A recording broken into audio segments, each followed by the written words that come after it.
ما هي وظيفة الطحال؟ الطحال مثل اللي يكذب، هذا هو الطحال، وهذا يسمونه الطحال يعني. الكاذب يسمونه بس يسمونه الطحال. هو الحيوان المفترس شو اسمه، حيوان مفترس؟ طحال؟ الطحال المفترس بالحيوان.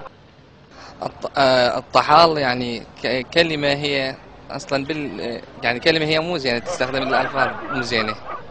بس كلمة الطحال هو الطحال يجي أكو من عنده زرع يعني شو اسمه داخل الماي يسموه الطحال. وأكو الطحال تكرم الروت مال الهوش هم يسموه الطحال.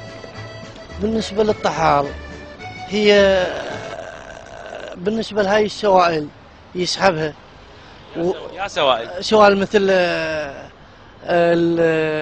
العصائر او البيبسي، وهي هاي البيبسي ترى مؤثرات كذا مؤثرات.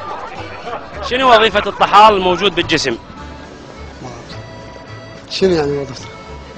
أنا أسألك شنو وظيفة الطحال؟ والله ما ادري. وظيفة الطحال من الضوج من واحد تقول له طحال. الطحال اي طحال. الطحال وظيفة الطحال على مود الشحوم، يذوب الشحوم يعني. الطحال شنو الطحال؟ يعني انت منضوج من واحد تقول له ابن الطحال. اي شنو لا؟